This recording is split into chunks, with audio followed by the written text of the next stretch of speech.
Shabbat Shalom, nous sommes Parashat Vayelech, ça s'appelle Shabbat Shuvah.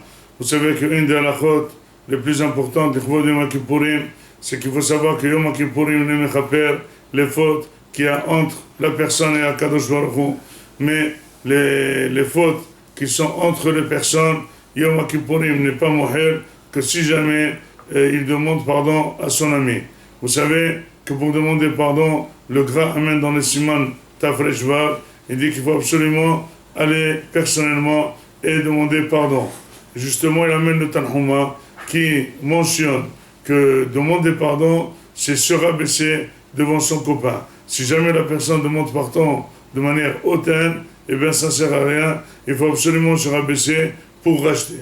Si jamais il n'arrive pas tout seul, il amène avec lui 3 personnes, il peut les amener une fois, une deuxième fois, une troisième fois. Si jamais il n'arrive pas, eh bien il fait déclaration devant 10 personnes.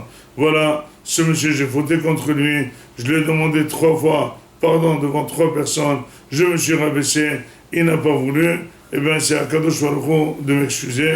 C'est marqué que celui qui n'excuse pas la faute de l'autre, c'est un akhzari, c'est un cruel, et il faute parce qu'il permet à son ami de rester fautif.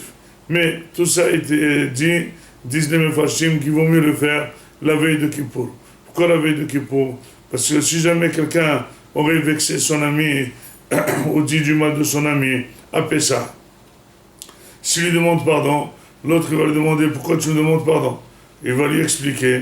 Souvent la personne contre qui on a fauté, elle ne le sait même pas. Et en lui racontant ce qu'il a fait contre lui, c'est là qu'il va se vexer.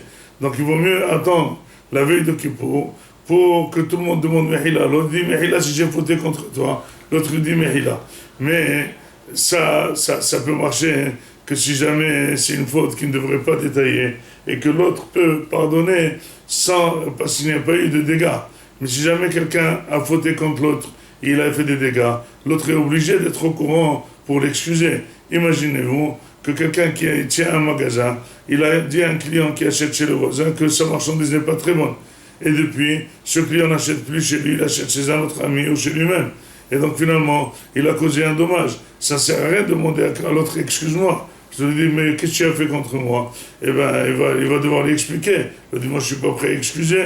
Parce que pour excuser quelqu'un, la première des choses, c'est réparer le dommage. Si jamais la personne ne répare pas le dommage et l'autre l'excuse, c'est même pas une excuse, sauf s'il sait combien il y avait de dommages. Et malgré tout, il excuse. Imaginez-vous que quelqu'un, il fait un dégât à son père, il lui gratte la voiture, il lui casse la voiture, il demande pardon à son père, et bien souvent le père, il excuse son fils, même si le dommage a été causé.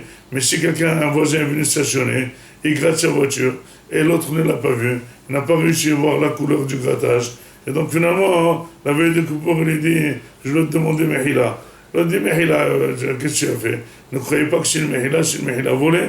Il faut absolument lui dire, c'est moi, qu'il y a 2 mois, je suis levé tôt, j'ai fait une marche arrière, j'ai gratté ta voiture, c'est moi qui t'ai créé le dommage, est-ce que tu es prêt à m'excuser? Sans ça, eh bien, l'excuse n'est pas là. Dit encore le Sfat Emet quelque chose d'extraordinaire, que c'est parfois la personne se vexe à tort. Imaginez-vous, vous êtes sur un trottoir, vous passez devant quelqu'un, et puis vous ne l'avez pas vu, vous étiez au téléphone, vous étiez en train de songer, vous étiez en train de rêver, vous étiez dans votre problème, et finalement, l'autre a vu que tu ne lui as pas dit bonjour, il s'est vexé. Et la chose est arrivée, il a dit à son fils, il a dit, ton père, c'est quelqu'un de pas normal, il passe devant moi, il me dit pas bonjour. Donc finalement, tu dois aller t'excuser. La question qui se pose, est-ce que vraiment je dois aller m'excuser, puisque moi j'ai pas fait de tort, j'ai même pas pensé, ni oui ni non. Je suis passé avec le plateau dans un mariage, je suis passé à côté de lui, je l'ai sauté, mais je l'ai pas fait exprès. L'autre a compris que moi je l'ai fait exprès, parce qu'il a cru plein de choses. Il y a des gens toujours qui ont des mauvaises pensées. Alors il est vexé. Je dis, moi j'ai rien à lui demander, j'ai jamais pensé à lui, je l'ai pas vu, j'ai pas fait attention. Il dit, mais d'accord, mais tu l'as vexé. Est-ce que la personne devrait demander pardon? Eh bien c'est marqué qu'il devrait demander pardon, même si c'est à tort, même si l'autre s'est vexé à tort, même si c'est quelqu'un de coincé, qui se vexe pour n'importe quoi, eh bien il faut lui demander. Troisième chose avec quoi nous allons terminer. Ça ne suffit pas si jamais quelqu'un sait que son ami, il l'a excusé, bon, entre nous, et il a dû le savoir, il a dû m'excuser.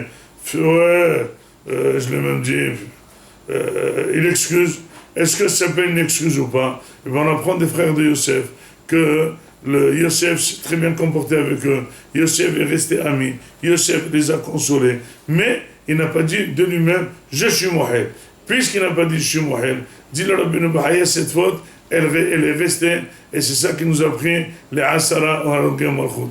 Donc il faut absolument, si jamais on sent qu'on a fauté vers l'autre, eh ben, il faut que l'autre dise je pardonne, je fais Mehila.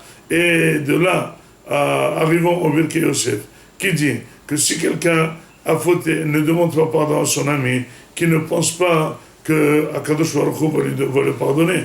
Parce qu'il dit, toi tu ne demandes pas pardon de ton ami, tu veux que moi je te demande pas, je te pardonne.